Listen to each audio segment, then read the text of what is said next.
Listo. Listo. Bueno, buenas tardes. Vamos a continuar con el tema de responsabilidad del Estado.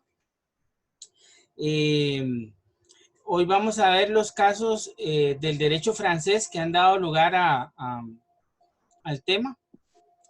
En estos momentos hay, digamos, todo un desarrollo a nivel jurisprudencial, también en Costa Rica. Recuerden que habíamos visto, digamos, la semana pasada algunos de los elementos que tienen que ver con el tema de responsabilidad de las administraciones públicas y en ese sentido es importante tomar en consideración que todo esto tiene su origen en el desarrollo, digamos, que ha tenido la jurisprudencia francesa. Es importante señalarles que dentro del ámbito, digamos, de la responsabilidad, además, digamos, de los elementos, es importantísimo conocer, digamos, los artículos del 190 al 213 de la Ley General que le dan fundamento a la responsabilidad objetiva. Los que pudieron leer, que ya vamos a hacer un repasito de las dos lecturas que tenían para hoy, es esencial tomar en cuenta el tema del daño, como lo decía en la lectura de García Enterría, ¿verdad? Que pues no fue García Enterría, sino Tomás Arias, el que la plantea, pero es un poco los criterios españoles en materia de objetividad. Sí quisiera, digamos, ver dos de los conceptos que estuvimos analizando la semana pasada sobre caso fortuito y fuerza mayor, porque estos dos conceptos yo les puse a ustedes en mediación virtual la hojita con los conceptos, pero sí me interesa mucho por lo menos tener claro dos aspectos. ¿Están escuchando? Sí. Sí, se escucha. Ok. Digamos, el concepto, digamos, de justificación de la responsabilidad lo constituye la fuerza mayor y no el caso fortuito. Entonces, ese es un punto importantísimo porque van a haber jurisprudencia y trataremos de analizarla en el sentido de que si se da la situación de un caso fortuito que normalmente va a derivar de, digamos, de un hecho humano, sí hay responsabilidad. Pero esto ha sido toda una discusión doctrinal, digamos, a través de los años. Igual que la discusión del daño moral, que en un inicio no se reconocía, únicamente se reconocía el daño material y directo que se le cometía a la víctima o al damnificado. Entonces, sí es importante considerar, digamos, esta diferencia, porque hay autores que, digamos, no hacen la diferencia y le hablan a ustedes igual de fuerza mayor y caso fortuito. Pero sí, digamos, nosotros tenemos que tenerlo claro en el sentido de que en el caso costarricense, la fuerza mayor sí constituye un eximente de responsabilidad y está muy vinculado a temas de la naturaleza o desastres naturales, en donde, digamos, aunque sean previsibles, son inevitables. Entonces, ese es un punto, digamos, importante.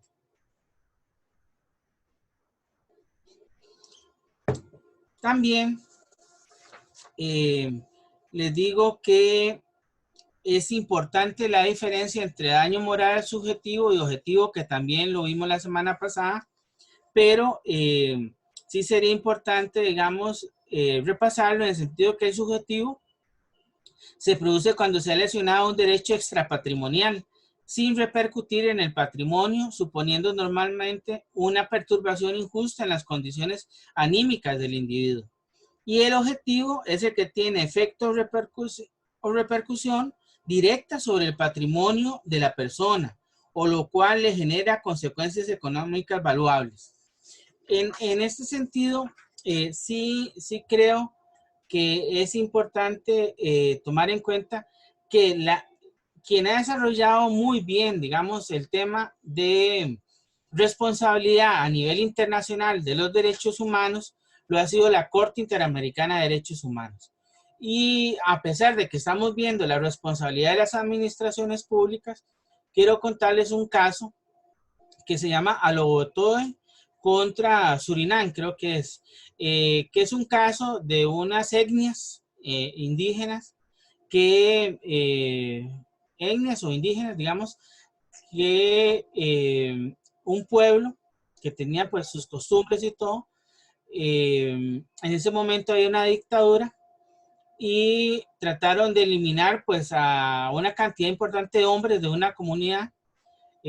Mataron a varios de ellos, pero dentro de la matanza que hubo, quedaron 2 vivos dentro de los que los mataron, los golpearon en ese caso fueron baleados, ¿verdad? 2 quedaron como, digamos, en el fondo y quedaron muy mal heridos, pero sobrevivieron, ¿verdad? Entonces ellos, ¿cómo se llama? Plantearon primero ante la Comisión Interamericana de Derechos Humanos la matanza que hubo, digamos, del pueblo, ¿verdad? Y de los hombres del pueblo, y después toda, digamos, la situación que rodeaba el tema en razón, digamos, de que era un grupo paramilitar del gobierno en esos momentos que quería intimidar a una de las comunidades caribeñas. Se presentó el caso ante la comisión le dio lugar al caso y lo elevaron a la Corte Interamericana de Derechos Humanos. Este es un caso de hace muchos años. Y en ese caso, después de muchos años de estar en la Corte, lo declararon con lugar y declararon la responsabilidad del Estado en favor de esta comunidad. Entonces, una cosa es eso, digamos, una cosa es cuando el tribunal o la corte le dice, oh, sí, a usted le cometieron un daño. Y otra cosa, digamos, es cuando usted tiene que ir a liquidar ese daño, ¿verdad? Que es la otra parte, el tema de las reparaciones, ¿verdad? Entonces, las reparaciones, digamos, normalmente son económicas, pecuniarias. Pero en un caso, digamos, como ese del Alobotoe contra Surinam, la Corte Interamericana no solamente hizo una reparación económica, sino que hizo una reparación, digamos, levantando la dignidad de la comunidad, es decir, levantando la moral de la comunidad. Y en ese sentido mandó a construir una escuela, una iglesia, un monumento en recuerdo de los hombres que murieron, etcétera. Entonces, lo que les quiero decir es que, digamos, nosotros hemos visto hasta aquí, digamos, el tema de responsabilidad y el tema del daño, con todos sus elementos, la responsabilidad objetiva y todo. Nos hemos circunscrito más al tema interno, ¿verdad? Costarricense, pero en materia internacional hay mucho desarrollo. Lo único es que muchas veces la justicia es larga, ¿verdad? Es decir, son años para que le reconozcan a estas personas esa situación. Eso se los quería señalar porque en la reparación se reconoce un daño moral. Es decir, un daño moral, digamos, que es el sufrimiento de los familiares con la muerte de todos estos, digamos, unos eran, digamos, los papás, otros hermanos, otros hijos, ¿verdad? Pero por un tema, digamos, simplemente dictatorial, los eliminaron. Bueno, como ustedes conocen muy bien muchos temas de ataques a etnias, ¿verdad? Ruanda es uno de los países bálticos también. Son ejemplos, digamos, que han tenido que irse a tribunales especiales, penales, para que sean resueltos y que haya alguna satisfacción para las familias de todas estas personas. Estos temas se los planteo porque no son ajenos al tema de la responsabilidad. Y además, le permiten a uno tener, digamos, la visión ya general y no solamente, digamos, la parte doctrinal. ¿Ok? Bueno, por eso es que hoy vamos a ver las antecedentes de jurisprudencia francesa. Dentro de esto, a ver.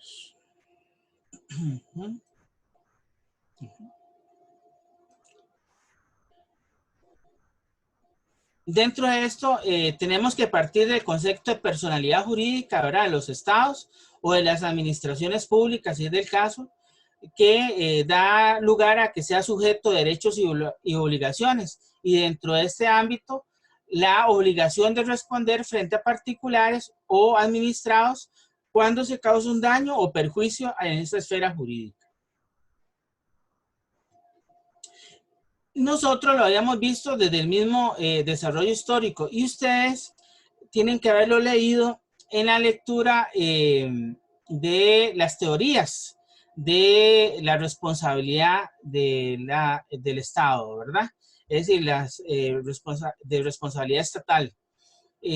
Esa lectura desarrolla, digamos, el tema histórico, digamos, más o menos como lo hemos planteado nosotros, como en el derecho romano, como en el derecho de la época feudal, como en el Estado moderno, pero es posteriormente en que empieza a reconocerse esa responsabilidad. Es lo mismo, ¿verdad? En un inicio el rey no cometía ilícito y por tal motivo no era responsable de los actos que cometía él ni sus funcionarios. Entonces es un punto importante porque esto es lo que se va a romper precisamente. Es decir, digamos, planteamiento en el cual lo que existía era una irresponsabilidad total. Nosotros ya lo habíamos visto, yo les he hecho un resumen, digamos, en el transcurso de los años, las víctimas de los daños causados por la administración aceptan cada vez menos el principio de responsabilidad, es decir, los súbditos, los ciudadanos, los administrados han ido cada año eh, regulando, digamos, y defendiéndose ante ese tipo, digamos, de potestades de imperio excesivas de parte de las administraciones públicas y de los estados propiamente. Entonces, dentro del ámbito histórico, todo eso se plantea en el ámbito civil, porque como era una responsabilidad patrimonial, es decir, ahí era donde se iba, independientemente de los sujetos, quien fuera sujeto, si fuera un particular o si fuera una administración pública. Pero eso dio lugar a que se avanzara un poco más y se empezara a reconocer un poquito de la responsabilidad del Estado, pero en el funcionario, en la parte más débil, digamos, de la administración pública. Con esto, digamos, se avanzó bastante y se planteó toda una teoría o tendencia del Consejo de Estado francés que reacciona ante, digamos, la aplicación, digamos, del derecho civil con respecto a las administraciones públicas o con respecto a la responsabilidad del Estado.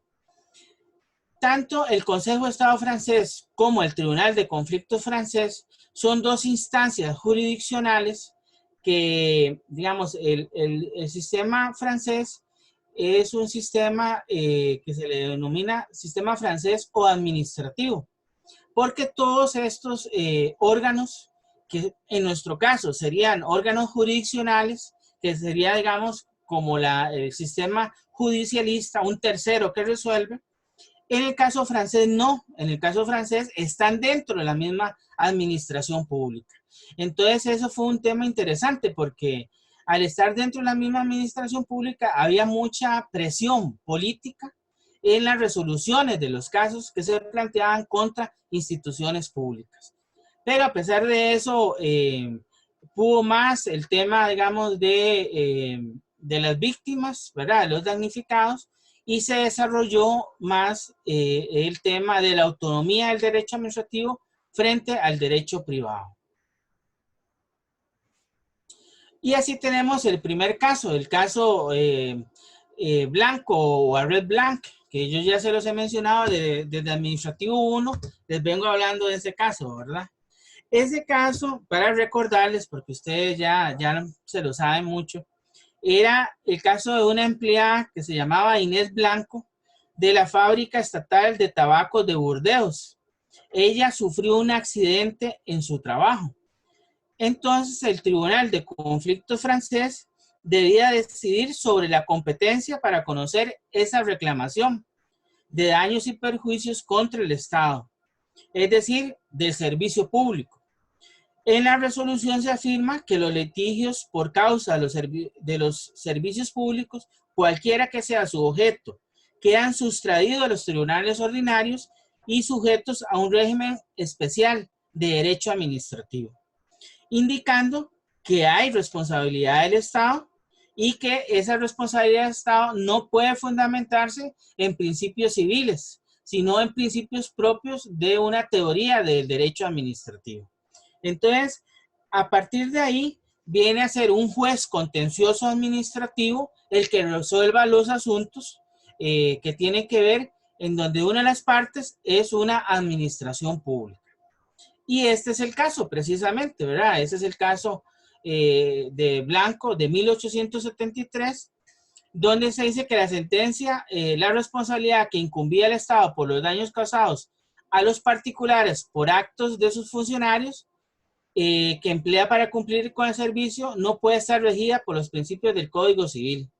Este tipo de responsabilidad no es general ni absoluta. Tiene reglas especiales que varían de acuerdo a la necesidad de servicio y a la necesidad de conciliar los derechos entre el Estado y los particulares.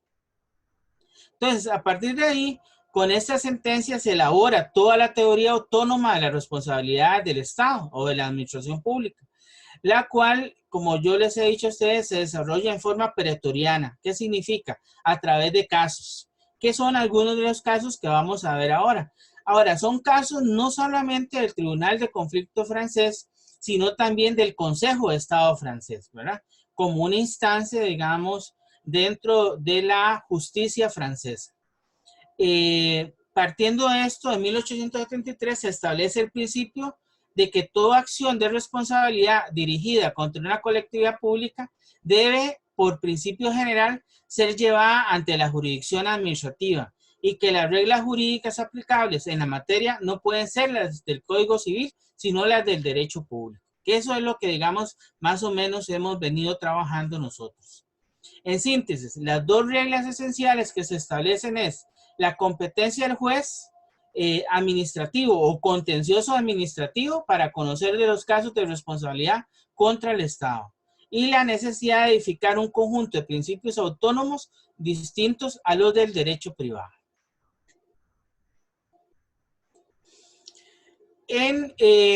Bueno, ya teniendo esa base, entonces el Tribunal de Conflicto francés emite otra resolución, que es el caso Pelletier, ¿verdad? Que es del 30 de julio de 1873, donde vuelve a resumir toda la teoría de autonomía, el derecho administrativo y la participación de una administración pública y establece dos conceptos que son fundamentales, que son la falta personal y la falta de servicio.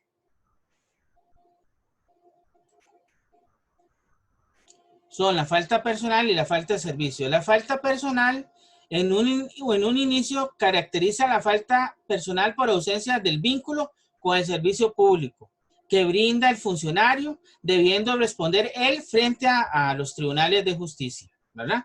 Es decir, que ahí en la falta personal, el funcionario es el que responde en una primera etapa histórica, pero por lo menos responde. Antes no respondía, ¿verdad? Entonces, eso, digamos, es el avance, digamos, en el caso Pelletier. Posteriormente, en el Pelletier también nos habla de la falta de servicio, que es aquella actuación dañosa que no podría separarse de este, siendo imputable la responsabilidad de la administración pública, pero frente al juez administrativo. La falta de servicio, digamos, lo que implica es que la administración es la que va a responder y no el funcionario, ¿ok? Pero también la administración podría en algún momento perseguir a ese funcionario, ¿ok? Entonces eso es un punto, digamos, para tomar en consideración. También hay que entender que la jurisprudencia francesa mantenía una dualidad, mantenía tanto la falta personal como la falta de servicio. Podríamos decir que en esa primera etapa quien iba a responder mucho era el funcionario, aunque no tuviera el dinero. Pero si respondía el funcionario, la administración no iba a responder. ¿Ok? Entonces, era muy importante en esos casos que se determinara también la falta de servicio público, porque ahí sí iba a responder la administración, que realmente es donde, digamos, podía satisfacer una indemnización o una recuperación del daño que se había dado. Ok.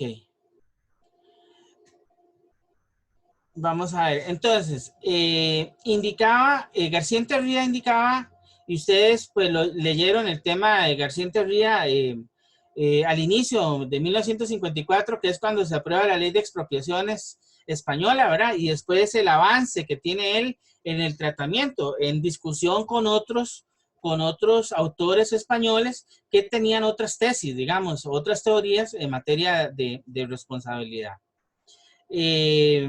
Si nosotros vemos esa lectura que yo les puse a ustedes, que desarrolla el tema más histórico de las teorías, por lo menos ejemplifica un poco lo que hemos querido desarrollar nosotros al analizar, digamos, este tema.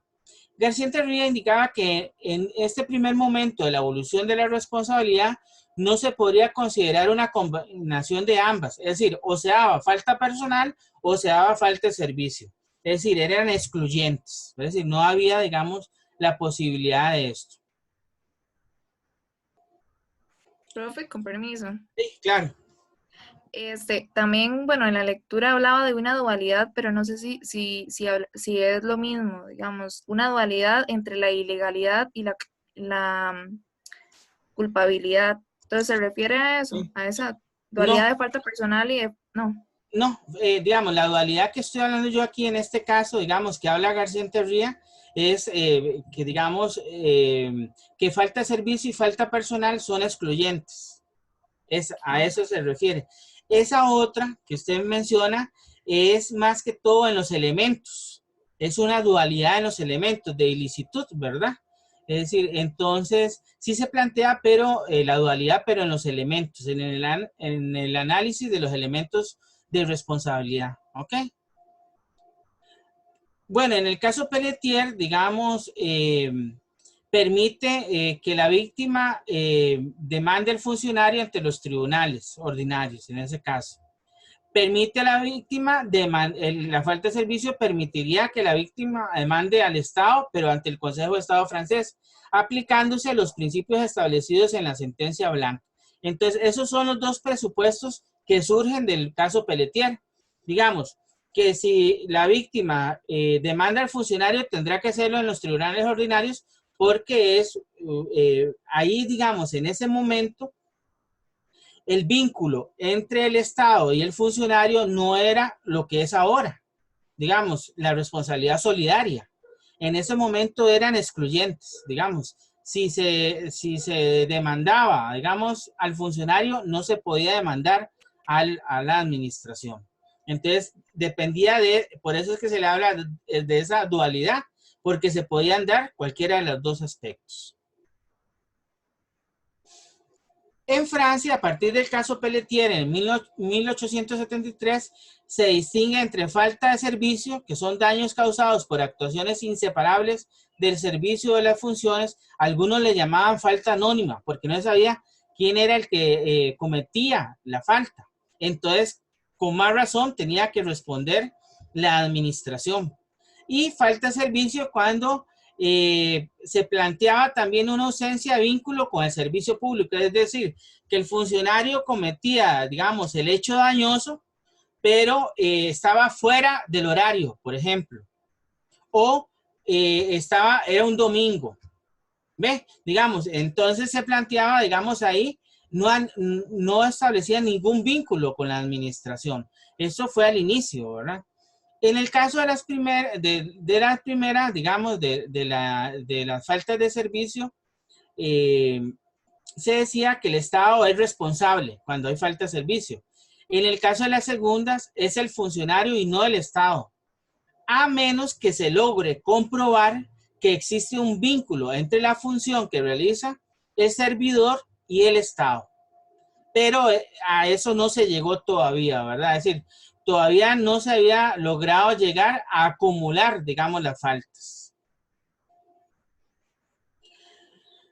Es en el caso Anguet, en 1911, que se logra eso, ¿verdad? Y eso lo tenemos ahora, digamos, eso digamos, lo tenemos en la ley general. Es decir, si ustedes lo ven en algún momento de uno de los artículos que vimos la semana pasada, se habla de, digamos, ahí hay un cúmulo de responsabilidad que se denomina, ¿verdad?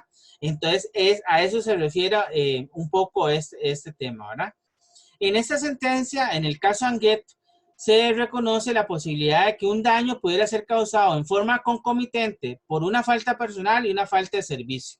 Eso es lo que se llama la teoría de la acumulación de las faltas. Pero también se dice que esta consiste en que el particular perjudicado puede perseguir indistintamente a la administración o al funcionario. Lo anterior porque el hecho de que el daño que sufrió el particular lo fue en virtud de faltas concurrentes, los dos sujetos son responsables. Entonces, una cosa es la acumulación de las faltas y otra cosa es la persecución para que le reconozcan el daño. En ese tema, digamos, podría darse la falta concurrente. Entonces, el funcionario paga una parte y la administración paga la otra parte. ¿Entienden? Por eso se le llama faltas concurrentes, que podrían derivar, digamos, en una responsabilidad de ambos.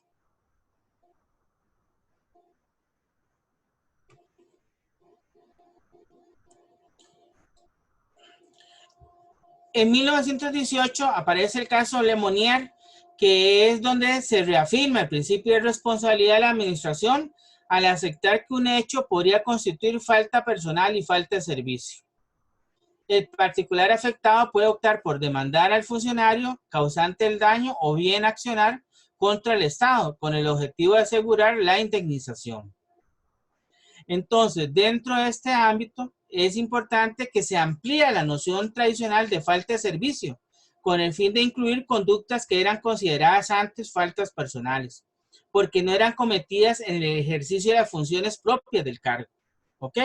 Ese concepto de con ocasión del cargo o en horas, digamos, laborales, digamos, eran conceptos que se utilizaban sobre todo, digamos, en el ámbito civil para determinar la responsabilidad subjetiva también.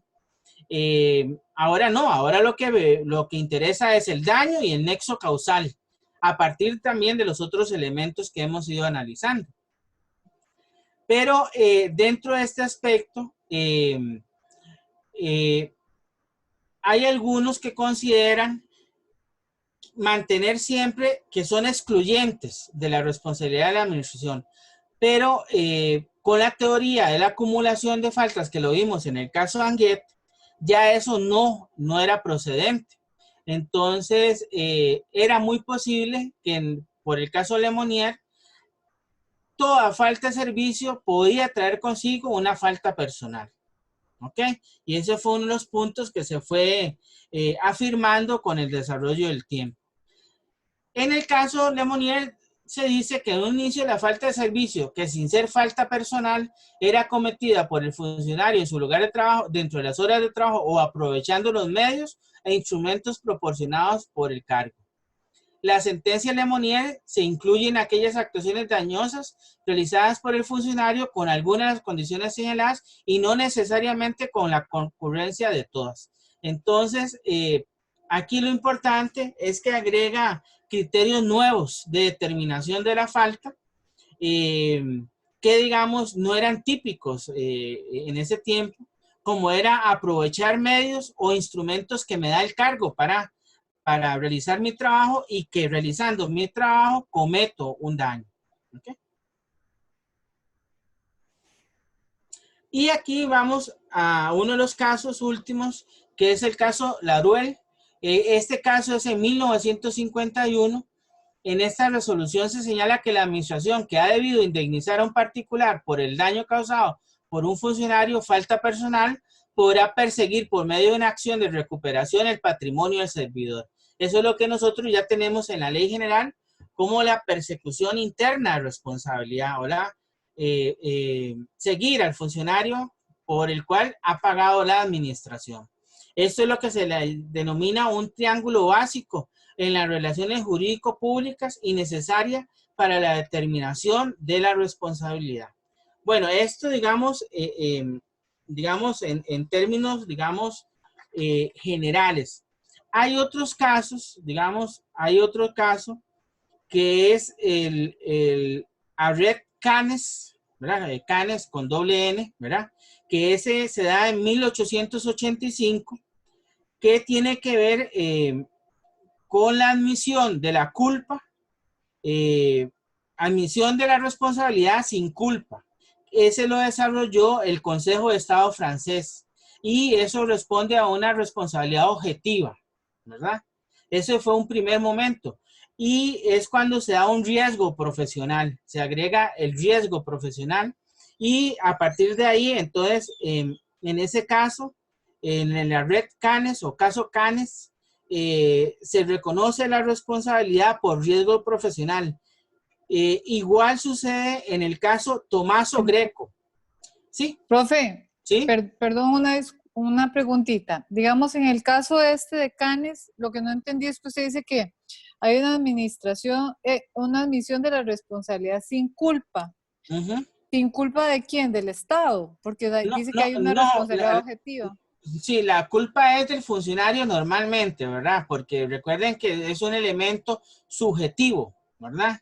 Entonces ahí, digamos, habían dos situaciones que se podían dar.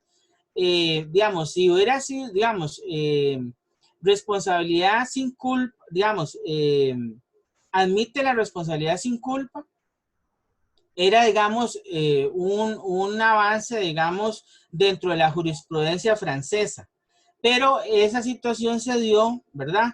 Porque era digamos, es un obrero artesanal que pertenecía al ejército francés y pierde la mano. Entonces, ahí se dice, porque él es militar, pertenece al ejército francés, entonces el Consejo de Estado dice que admite que hay responsabilidad sin culpa porque está cubriendo el riesgo profesional que tiene este militar en su actuación. Entonces, por eso se dice que es sin culpa. ¿Ok? Gracias, profe. Ok. Igual el caso, por ejemplo, de Tomaso Greco, que también el Consejo de Estado francés determina algún tipo de responsabilidad objetiva, se condena al Estado francés por actos de policía, por abuso de policía, ¿verdad? Me imagino que fue una manifestación, ¿verdad? Y los golpearon y a raíz de eso, el Consejo de Estado reconoció que había también responsabilidad ¿cómo se llama?, de la administración francesa. ¿Ok? Pero esos son casos, ese último caso, el Tomaso Greco, es de 1905. Entonces vean que es a inicios apenas del siglo pasado, ¿verdad? ¿Ok? Entonces, esto más o menos es lo que, digamos, uno podría tomar en cuenta a la hora, digamos, de analizar el tema de responsabilidad. El tema, digamos, de la jurisprudencia, digamos, a nivel costarricense, lo ha venido desarrollando más la Sala Primera de la Corte Suprema. Ustedes tienen un voto de la Sala. Y entonces ese, digamos, de la Sala Primera, Entonces sería importante que ustedes le den ahí pues una revisada para que vea un poco el desarrollo que va teniendo. Pero sí hay un reconocimiento, digamos, de la responsabilidad de Estado, del daño directo, del daño moral, la situación cuando hay causas de justificación, también la sala lo ha venido regulando en esos aspectos, y también los tribunales contenciosos administrativos. Hace unos años se dio una situación muy particular. Era un señor que ahí por donde está el Cariari, ¿verdad? Por donde está el Mall Cariari, ¿verdad? Toda esa recta, ¿verdad? En esa zona los carros pasan muy rápido. Y resulta que un señor, ¿verdad? Un señor, un día en la noche ahí andaba muy contento, ¿verdad? Es decir, andaba festejando ahí, no sé qué andaba festejando el hombre, ¿verdad? Y el hombre empezó a tratar de pasar, no había puente, ¿verdad? No había puente, y el hombre empezó ahí a lucharla para pasar, ¿verdad? Es decir, pero oye, el hombre veía como 2 o 3 carros, venía un carro y veía como 3, pero estaba tan golpeado por la vida, ¿verdad? Que lo afectaba. Bueno, pues resulta que no lo logró, no lo logró. Es decir, pasando, lo atropelló un carro y lo mató. Entonces vinieron los familiares y presentaron un contencioso administrativo por responsabilidad del Estado, por inactividad de la administración, porque no había un puente, ¿verdad? No había un puente ahí para pasar, ¿verdad? Entonces usted me puede decir, ve, pero el señor andaba un poquillo alegre, ¿verdad? Andaba tomadillo y era una situación que se podía dar, sí, sí se podía dar, pero el daño se dio, ¿verdad? Entonces, aparte, digamos, de la indemnización que se le dio a la familia, en ese caso, que duró varios años, también se tuvo que hacer ese puente en el Cariari. Ese fue el resultado de ese proceso. Y ese proceso lo vio hasta el final, hasta sala primera. Entonces vean qué interesante. Lo mismo sucedió en la salida de Pérez Celedón. No sé si los que conocen Pérez Celedón saben, pero ahí en un momento determinado pues había una carretera que era, digamos, más rural que otra cosa. Era eh, para un lado, digamos, yendo para el Panamá, para el sur, y otra para acá. Pero después lo modernizaron, hicieron una carretera mejor, ¿verdad? Con 2 o 3, digamos, carriles, ¿verdad? Ajá. Y resulta que ya empezó a morir gente, ¿verdad? Moría gente, todo el mundo feliz con la carretera, pero todas las semanas habían atropellos. Todas las semanas habían atropellos hasta que mataron a una familia completa. Y entonces en ese momento ya se presentó un proceso, ¿verdad? Había quedado vivo alguien, ¿verdad? Porque ese fue el que presentó el proceso. Y claro, le dieron la razón, ¿verdad? Y tuvieron que hacer puentes ahí, también en esa zona. Lo mismo, ¿verdad? La misma situación. Y así hay muchos casos en contencioso aquí en el caso costarricense. Bueno, eso es lo que, digamos, nosotros tendríamos para el tema, digamos, de responsabilidad. Ahora vamos a ver como un segundo tema. Vamos a ver, bueno, no sé si tienen alguna pregunta, ustedes tienen las lecturas ahí, la lectura de Jorge Enrique Romero les va a ayudar a sistematizar más, porque es como un resumen de todo lo que hemos visto hasta el momento, más las presentaciones. Profe, ¿Sí? yo me uní un poquito tarde, entonces quería hacerle una consulta. El examen es de hoy en 8, ¿verdad? ¿Y cómo va a ser la temática? ¿O todavía no ha hablado de eso o habla después? Vamos a hablar después, ahorita. Ah, bueno, ok. Pero sí quiero consultarle una cosa a ustedes también, pero lo hablamos ahorita, cuando veamos el otro punto que vamos a ver hoy. Ok, gracias. Ok. Vamos a ver. Ok. Profe, yo tenía una consulta. Sí. Con respecto a la lectura de Romero, donde habla de la responsabilidad objetiva del Estado, él muestra 2 ejemplos en los que hay, bueno, como ideas cínicas, digamos, él la nombra, ¿verdad? Ajá. Digamos que si hay daño entonces pago. Era como el caso que se da, digamos, en muchas administraciones. Ujú. Entonces, él hablaba del ejemplo de las vías destrozadas y hablaba del recope. Sí. Entonces, digamos, en ese caso, era para que me explicara, digamos, cómo es que él hablaba de que los aumentos de la gasolina eran para, supuestamente, para reparar las vías, ¿verdad? Pero en realidad no se hace. Ujú. Entonces, ¿que hay responsabilidad en cuanto a eso? ¿O Bueno, por qué se brinda ese sí. ejemplo? Bueno, sí, ahí debería haber responsabilidad hay una inactividad, digamos, del Estado, ¿verdad? Entonces, definitivamente hay. Pero ese, digamos, en materia de legitimación, eso se conoce, bueno, lo que cuando son huecos o deficiencia en la carretera o algún problema, digamos, de la ingeniería, ¿verdad? Que hacen una carretera y a los días se hunde o así, etcétera, ¿verdad? Eh, Son casos también de responsabilidad y son más fácil de determinar. Pero, por ejemplo, nosotros el tema de los huecos en las carreteras, se ha dicho, ¿quién paga eso, verdad? Porque mucha gente se da en el hueco y pierde las llantas o se vuelca o todo. Bueno, eso se llama, lo que se llama en la legitimación, un interés ocasionalmente protegido. Además, Engelbert me había consultado algo la semana pasada. Entonces, el tema ese sí, digamos, hay un interés ocasionalmente protegido que uno podría alegarlo frente al Estado o frente a una municipalidad. Ok. Ahora, en el caso ese de que, digamos, nosotros pagamos mucha plata en impuestos para que las carreteras se mantengan en buen estado, sería, digamos, un caso más que todo de inactividad de la administración, pero habría que comprobar que ese rubro exactamente es para eso y que no hay una desviación de fondos públicos, que también hay un tema, digamos, de responsabilidad penal, ¿verdad?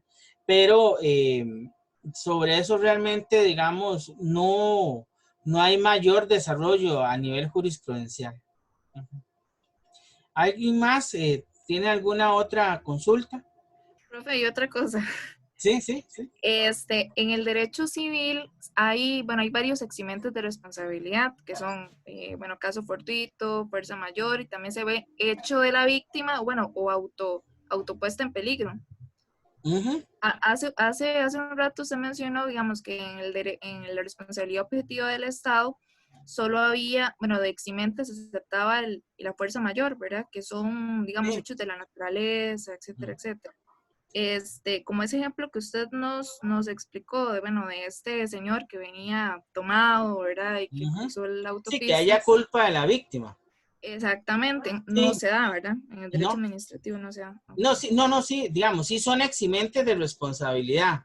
Sí son, y se analizó el tema de la culpa de la víctima. Sí Okay, se okay. analizó en el caso ese. Pero ahí lo que la administración indicó es que había una situación, un principio mayor de protección de las personas, ¿verdad? Uh-huh. Por una falta de servicio público por parte del Estado. Y en razón de eso, eso era más válido que digamos que fuera un eximente de responsabilidad.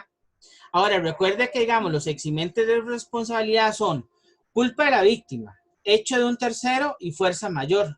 Ahora, ahí son eximentes de responsabilidad, pero si hay culpa concurrente, ahí sí hay responsabilidad. O, digamos, culpa concurrente de un tercero, también hay responsabilidad. ¿Ok? O hecho concurrente de un tercero. Entonces, si hay concurrencia en esos dos, digamos, dos figuras de sección, sí habría responsabilidad proporcional. Profe, ¿y cómo es esa de hecho concurrente de un tercero? ¿Como qué Eso, ejemplo digamos, puede ser? son tres: fuerza mayor, culpa de la víctima y hecho de un tercero.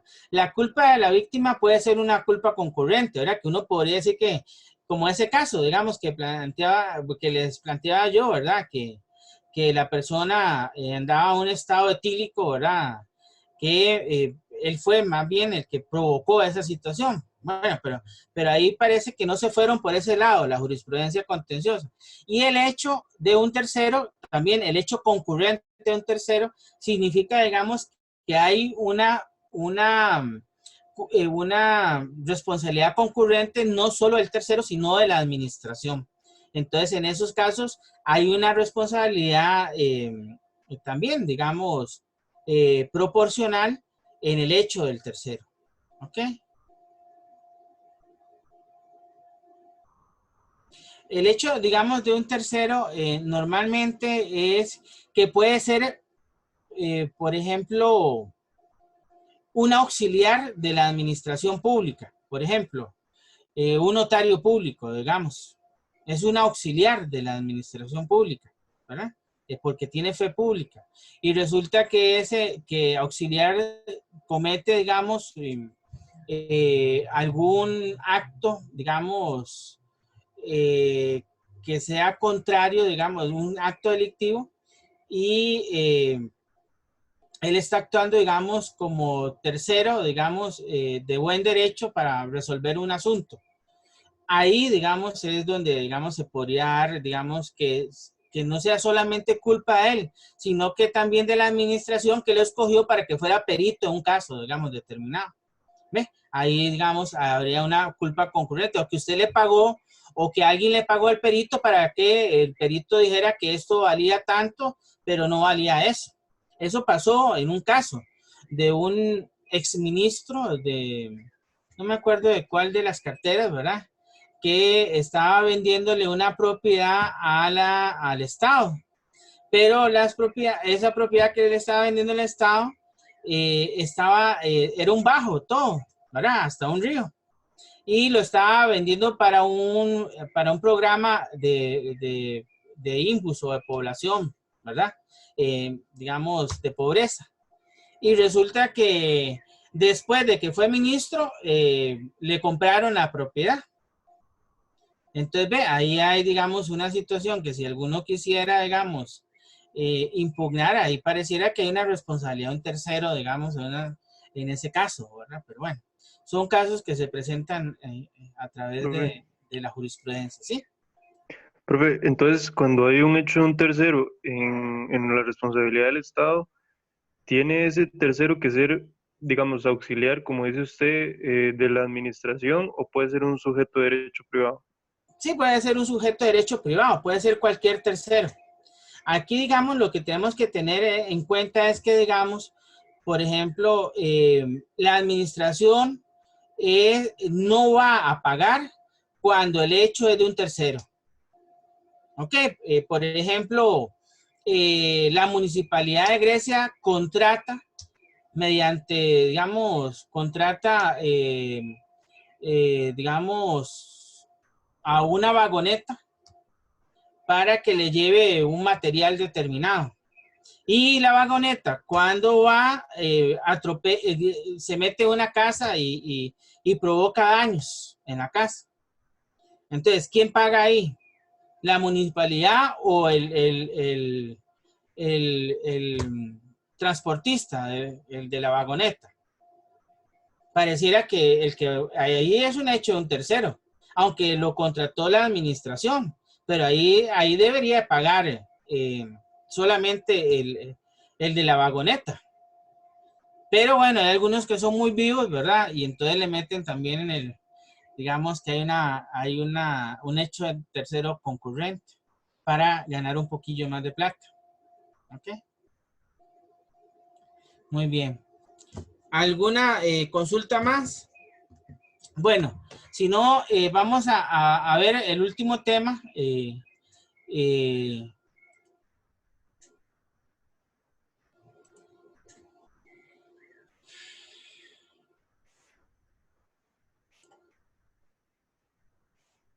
Ok, este era un tema que teníamos que ver, lo vamos a ver en forma general. No se los traigo así como, digamos, pero sí por lo menos para que veamos un poquito el tema de la figura de la expropiación y algunas reformas legislativas que se han planteado.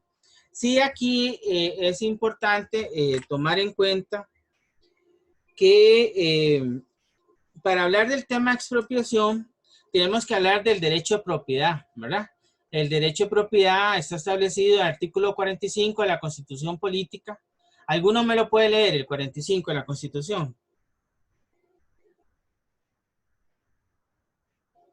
Yo, profe. ¿Sí? Un momento. La propiedad. Oh, no, Gisela, si quiere usted. No, estoy vacilándola, tranquila. Qué raro.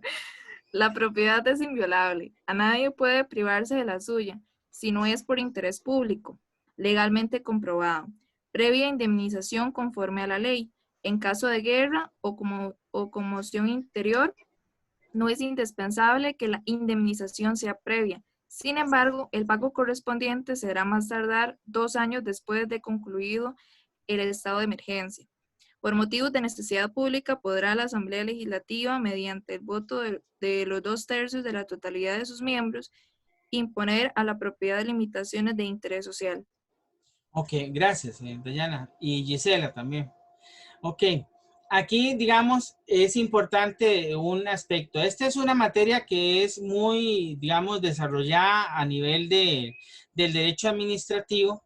Es, digámoslo así, uno de los puntos más relevantes del derecho administrativo porque fue uno de los presupuestos para que existiera responsabilidad del Estado en algún momento, como fue el tema de la expropiación. Y es una expropiación, recuerden que es una responsabilidad por acto lícito y funcionamiento normal de la administración. Es uno de los ejemplos típicos de esto, ¿verdad? Entonces, el artículo 45 regula dos aspectos, regula varios aspectos, pero primero, ahí hay, digamos, una teoría liberal, que es el derecho a propiedad es inviolable, ¿verdad? Y hay otra tendencia que es, pero tiene límites, ¿verdad? Va a tener limitación. Entonces, hay la teoría social del derecho. Entonces, tenemos dos teorías en un mismo artículo. Ok, eso es lo primero. Lo segundo, tenemos regulado el tema de la expropiación, ¿verdad? La expropiación como una manifestación de poder de la administración. Es una manifestación de la potestad de imperio de la administración. Entonces, desde este punto de vista, es importante, digamos, tomar en consideración que cuando se da la expropiación, primero se debe determinar que hay un interés público legalmente comprobado. Eso es importantísimo. Y que debe indemnizarse previamente también, ¿verdad? Es decir, esos dos aspectos son fundamentales. Lo que pasa es que se ha desarrollado en las leyes, en la doctrina y todo, y en estos momentos, por ejemplo, los grandes problemas que hay en concesión de obra pública en Costa Rica es porque no se han podido realizar las expropiaciones. Y entonces ahí es donde, digamos, salta la gran duda de la funcionalidad del instituto, por qué hay tanto atraso, por qué duran 30 años para hacer una costanera, 40 años, etc. Bueno, así estamos con San Ramón y digamos, San José San Ramón. Es lo mismo, ¿verdad? Es exactamente lo mismo. Entonces, aquí es importante ver que si en el artículo 45 constitucional está la expropiación, hay que indemnizar. Pero también hay otra figura que es muy importante, que ustedes tienen que tener ahí, que son las limitaciones de interés social. Las limitaciones de interés social son aquellas limitaciones que establece la ley, ¿verdad? El Estado a través de la ley, que lo que busca es el goce de la colectividad. Por ejemplo, uno podría decir que una limitación de interés social son las aceras, ¿verdad? Hay toda una discusión sobre eso, pero ya, usted la acera la hace, le pone cerámica y todo, y el Estado cuando quiere viene y le quita la cerámica, y ya, punto, ¿verdad? Es decir, así de simple. Es decir, digamos, hay temas, por ejemplo, que hay que tomar en cuenta. Por ejemplo, en los Hatillos, toda esa parte, hay unas alamedas, digamos, zonas verdes, donde están, digamos, ahí están, digamos, en los Hatillos, son ciudades, digamos, que se dieron bajo diferentes gobiernos de mucho, digamos, ideología social, y lo que se pretendía era darle casa a todo el mundo, ¿verdad? Entonces, se construyó, digamos, bastante, Pero lógicamente sin visión, porque después se dieron cuenta que esa iba a ser una clase media de costarricense, todo eso que vive ahí, y no dejaron espacio para garajes. Entonces ahora, si ustedes ven, las partes de zonas verdes en los Hatillos están llenas de carros, motos, bicicletas, de todo.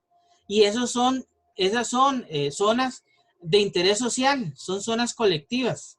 Es lo que se llaman también limitaciones de interés social, ¿verdad? Entonces, ¿qué es lo que sucede? Por ejemplo, la administración, digamos, cuando uno ve esas grandes autopistas y ve unas partes, digamos, a los lados, que son zonas como de jardines y todo eso, esos son zonas de limitaciones de interés social. Es decir, que el Estado no indemniza. Entonces, la limitación de interés social no se indemniza. ¿Por qué? Porque es un sacrificio que el Estado le plantea al ciudadano, al administrado, para el bien público, el bien colectivo, y así ha sido reconocido, ¿verdad? Ok. Mi primer libro fue Comentarios a la Ley de Expropiaciones Costarricense. Yo cuando estaba hace muchos años, ya tenía unos años en la Asamblea Legislativa, yo era el asesor de la Comisión Permanente Ordinaria de Jurídicos, y en ese momento se tramitó la reforma a la Ley de Expropiaciones. En ese tiempo la Ley de Expropiaciones data de muchos años, es decir, estaba desactualizada, y además de eso había más de 100 leyes de expropiaciones. Cada vez que el Estado iba a hacer una expropiación, hacía una ley. Entonces, no había un sistema uniforme sobre esa materia. Es decir, no había una legislación uniforme. Entonces, bueno, se dio un trámite, duró como 2 años, y estuvimos trabajando en eso. Y a propósito de esa gran experiencia que tuve yo, posteriormente saqué este libro, ¿verdad? Que es como un aporte, digamos, a la materia. Ahorita tengo que actualizarlo porque ya hay muchos cambios que se han dado, pero la parte doctrinal se mantiene. Entonces ahí, digamos, está el tema del concepto, los sujetos, el fin, qué se puede expropiar, qué no se puede expropiar, etcétera. Ahí están en el libro ese. Pero la expropiación, entonces, se define como una manifestación unilateral de voluntad de la administración y de sus entes públicos con base en las potestades de imperio del poder público, que se funda en una causa de utilidad pública o interés público, legalmente comprobado, con el fin de brindar un servicio público eficiente o la construcción de una obra pública necesaria para la colectividad.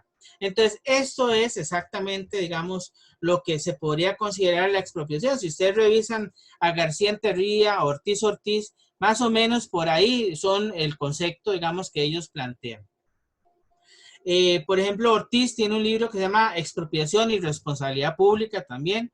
Un juez que se llama Huber Fernández ha venido publicando varios libros donde él desarrolla la jurisprudencia. Hay otro libro que se llama Expropiación Forzosa, de un ex procurador que se llama Daniel Rojas Pochet, que también ha venido a sistematizar la normativa que hay, digamos, en esa materia. Ese es un tema muy interesante para trabajar, pero bueno, a partir de ahí encontramos pues un derecho fundamental, ¿verdad? El derecho de propiedad. Hay una relación entre el administrado y el poder público. Hay la diferencia de expropiación con limitaciones de interés social, y la expropiación se presenta como un límite, digamos, a un derecho, ¿verdad? Que es el derecho de propiedad. Profe. Sí.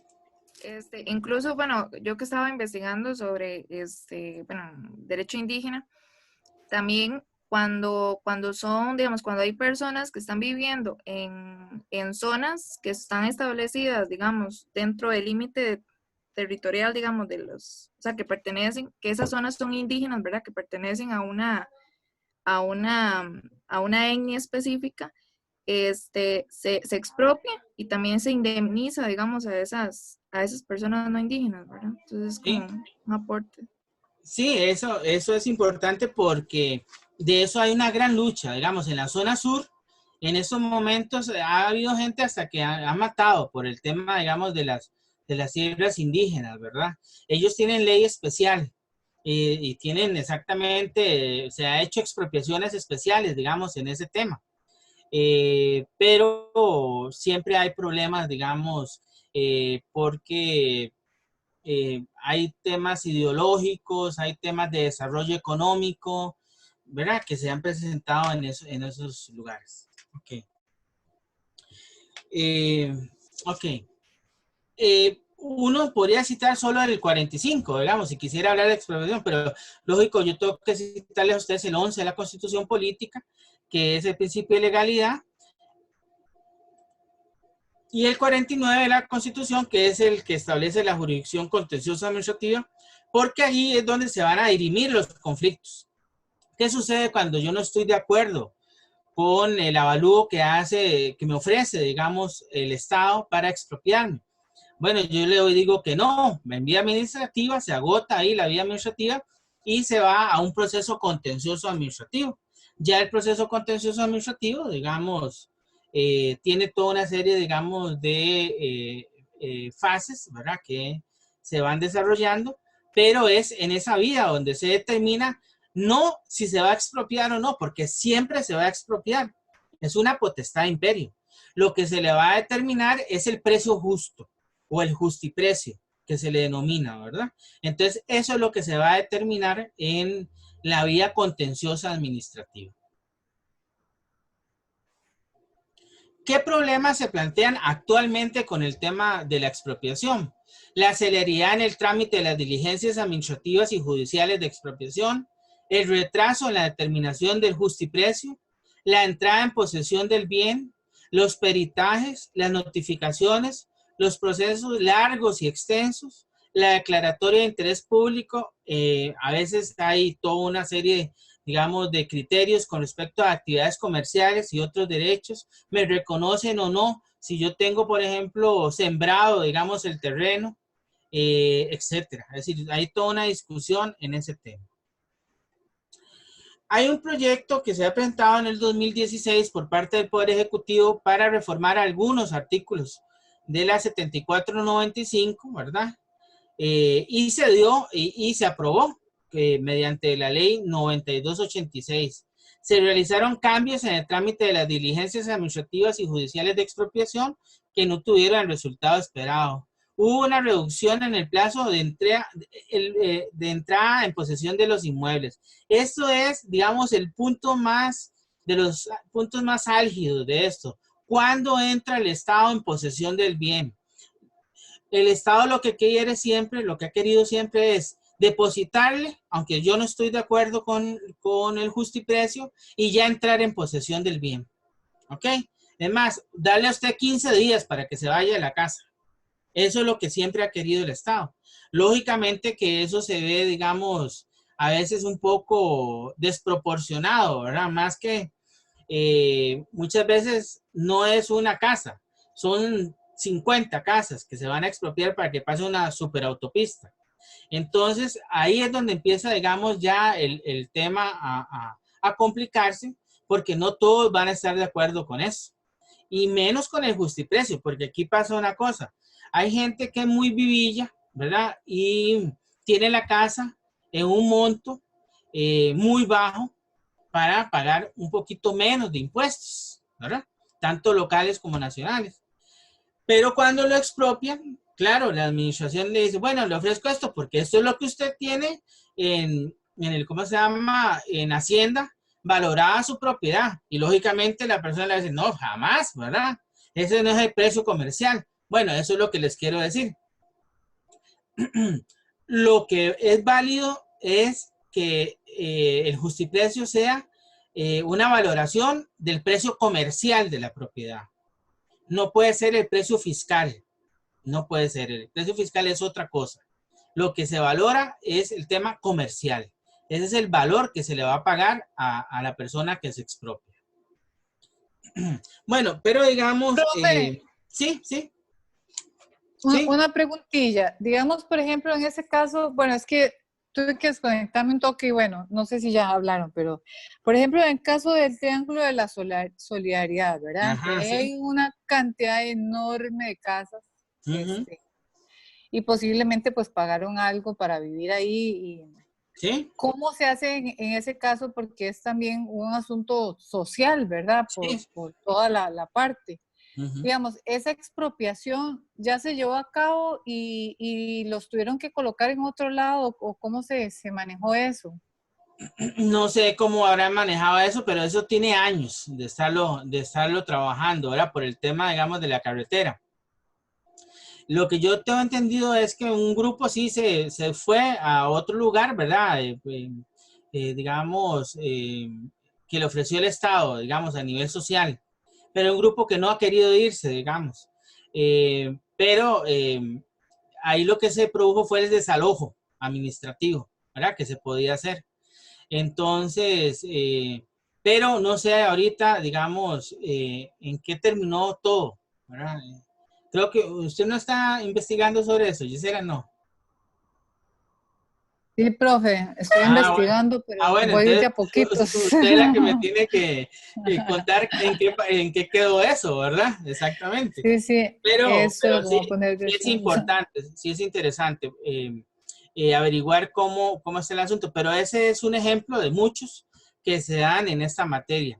Ahora, hay, digamos, la naturaleza jurídica de la expropiación es que es el ejercicio de una potestad de imperio, ¿verdad? En razón de un interés público legalmente comprobado.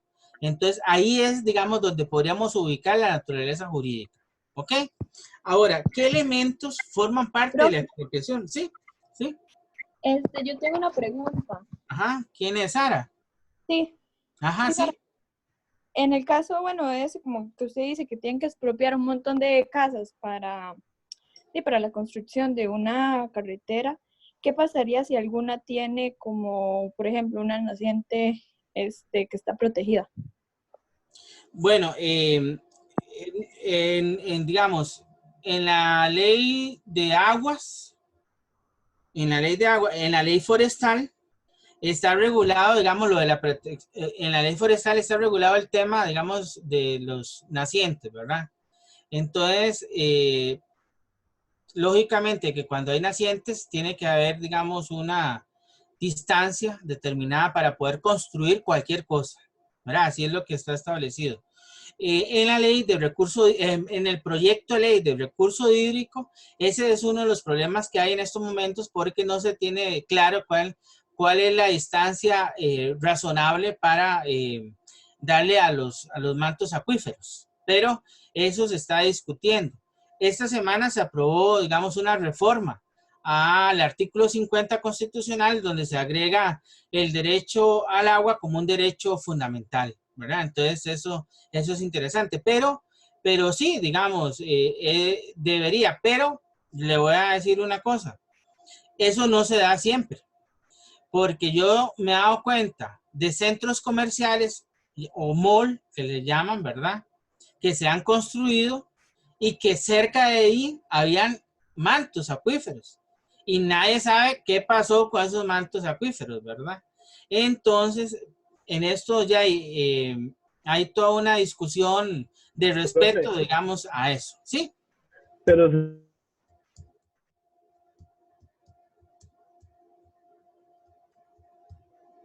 Se nos fue Germán. Bueno, pero se digamos, tiene que haber una protección, digamos, de los mantos supone acuíferos. que incluso ni siquiera se debería dar la expropiación previos, los mismos estudios no pueden permitir que se dé la expropiación. No, no debería, digamos, de protegerse. Eso es lo que deberían de hacer.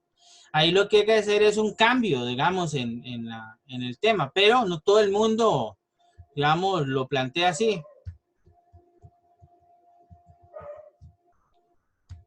Ok. Bueno, ¿cuáles son los elementos de la expropiación? Están los sujetos. ¿Quiénes son los sujetos? Bueno, los sujetos son el ente que expropia, ¿verdad? Y el expropiado, que es la víctima o el damnificado. ¿verdad? Esas son las partes que se dan, pero también participan en algunos casos la Procuraduría, si hay menores, el PANI, y hay otros, digamos, que están legitimados para participar. Pero recuerden que este proceso contencioso es un proceso para determinar el justiprecio. Entonces, digamos, ahí lo más interesante es ver si hay algún tercero de buen derecho también que se puede presentar ahí en estos temas. Entonces, está el expropiante o el expropiador, ¿verdad? Que es la administración pública. El expropiado, que es el ciudadano, el administrado, el damnificado, la víctima. También tenemos muchas veces hay, digamos, digamos, se le dice el beneficiario, porque, por ejemplo, puede expropiar el MOP, pero ahí se beneficia la Municipalidad de Moravia, se beneficia la AIA, ¿verdad? Puede ser, entonces, también esos participarían en eso, ¿verdad? Porque son, digamos, beneficiarios de esa expropiación. O, por ejemplo, se beneficia una comunidad, porque puede ser que hagan un proyecto habitacional. Entonces, ahí esos también estarían ahí formando parte, ¿ok? Y hay terceros interesados también. Profe, ¿Sí? ¿Sí? No, perdón que le interrumpa, pero digamos en este caso, un beneficiario puede ser expropia el MOP y ¿cómo se llama? Y cede para que se haga, digamos, la carretera, la 27, por ejemplo. Podría ser, ¿verdad? El Estado es que expropia Sí, y sí. se beneficia. Sí, otro. Okay. No, bueno, normalmente el que expropia es digamos, digamos, el que se va a beneficiar. Pero puede ser que digamos, en el proceso, digamos, la expropiación no solo tenga ese órgano directo que va a expropiar, sino que haya otros, digamos, que van a tener algún beneficio de esa expropiación. Ok, a veces también hay sujetos terceros interesados que participan, digamos, dentro de las diligencias de expropiación. El otro elemento es el objeto, es decir, ¿qué se va a expropiar? Entonces, digamos, el inmueble tal es el que se va a expropiar. Entonces, ese es el objeto, ¿verdad?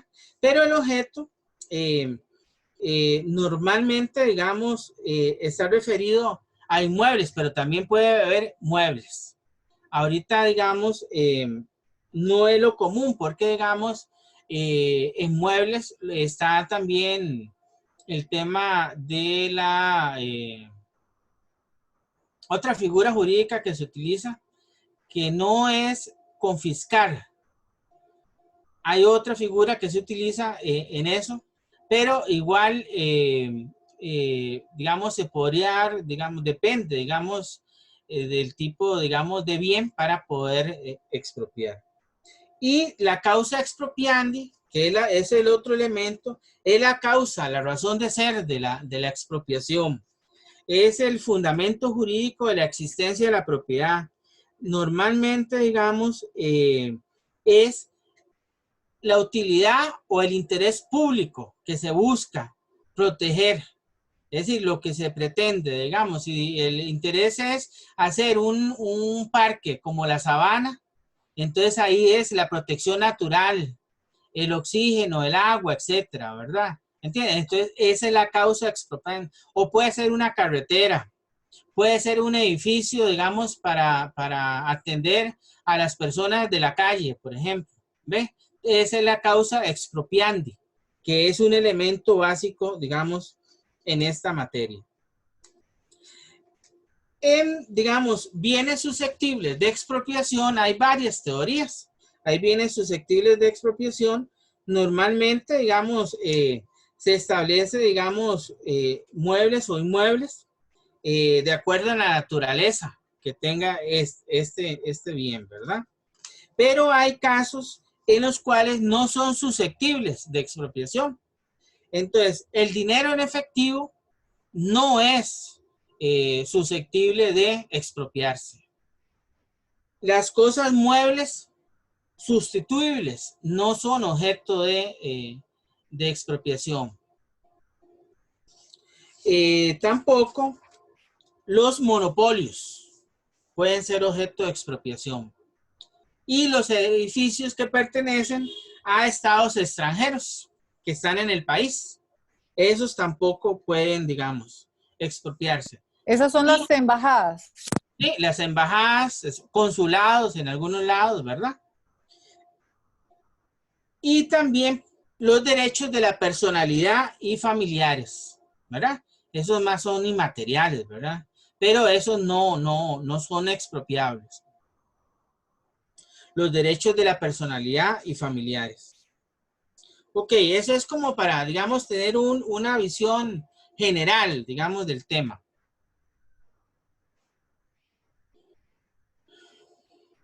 Bueno, aquí en ese proyecto lo que se buscó era modificar aspectos sobre la declaratoria del interés público, el avalúo, la notificación del avalúo, la resolución inicial y selección del perito, la entrada en posesión y la responsabilidad de los funcionarios. Y después un poco ajustarse a las reformas a la ley de notificaciones. En esto, digamos, hay que tomar en cuenta un punto, digamos, importante, y es que el avalúo es también otro problema entre las partes, porque el Estado da un avalúo, la parte que se ve afectada da otro avalúo, hay que pagarlo, ¿verdad? Y entonces la parte víctima o damnificada aporta otro avalúo. Y muchas veces el juez tiene los dos avalúos y pide otro avalúo. Entonces, imagínense que hay veces que ustedes tienen en una sola expropiación 50, bueno, depende de las casas que sean o depende de las propiedades que sean, pero van a tener mínimo 3 avalúos. Y entonces, conforme a esos avalúos, es el juez, de acuerdo a la sana crítica, la que va a determinar, digamos, ese monto para expropiar.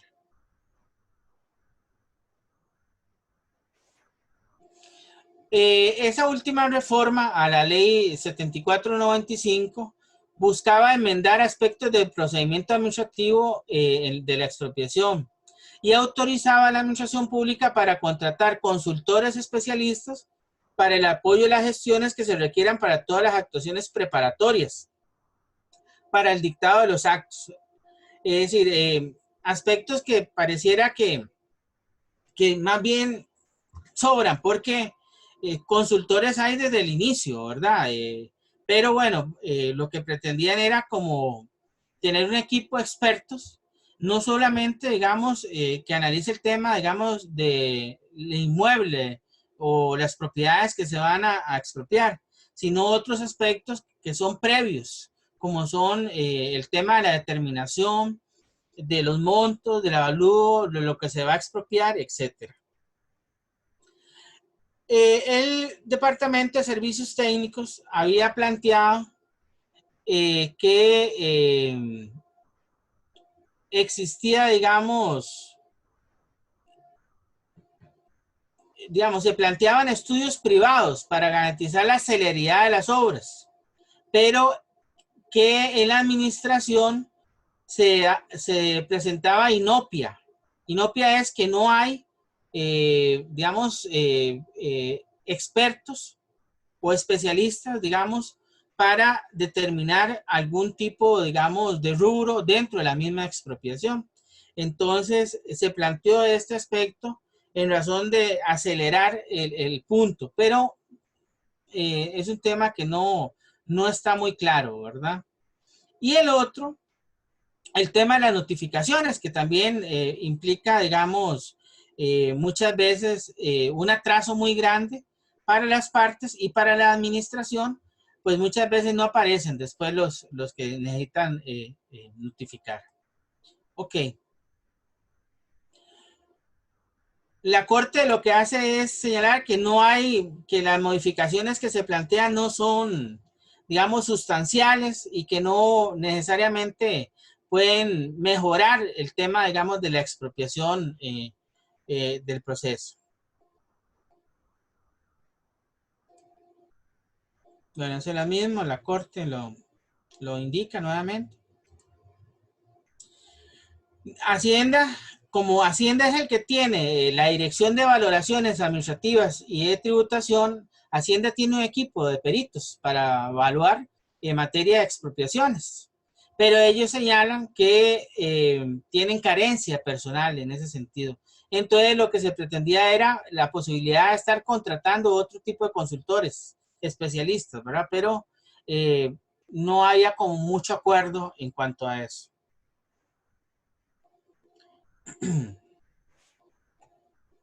Bueno, y al final se dieron cambios en el tema de las notificaciones y de varios artículos que en principio buscaban mayor seguridad jurídica, pero no dio a más. Este es un libro que les mencionaba yo a ustedes que es interesante porque critica todo lo que fue esta última reforma y el autor dice que la propuesta busca agilizar la puesta en posesión de los derechos a favor del Estado, pero cercena y altera el equilibrio entre el Estado y el ciudadano. Es lógico, ¿verdad? Eso es muy delicado. Y además está el artículo 45 constitucional. Cualquier, digamos, norma legal que se incluya, digamos, tiene que estar ajustada al artículo 45 constitucional. Pareciera que la iniciativa que presentó el MOP no estaba bien y no se trataba de una reforma integral al tema. También se manifiesta que la declaratoria genérica, eso yo siempre sí lo he considerado así, la declaratoria de interés público genérica no procede, no puede ser porque trae consigo problemas de constitucionalidad. Eso creo que sí se eliminó, pero es un aspecto que hay que tomar en cuenta porque como es un bien específico el que se va a expropiar, así tiene que ser. Es decir, no puede haber una declaratoria de interés público genérico. Hay ausencia de la declaratoria de interés público de derechos privados patrimoniales. Sobre eso hay discusión, ¿verdad? Un poco. La reforma no propone una solución real a los plazos.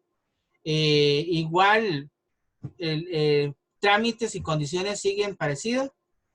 Y el libro este sí aporta un compendio legislativo, digamos, sobre la materia interesante. Bueno, eso era en términos generales lo que íbamos a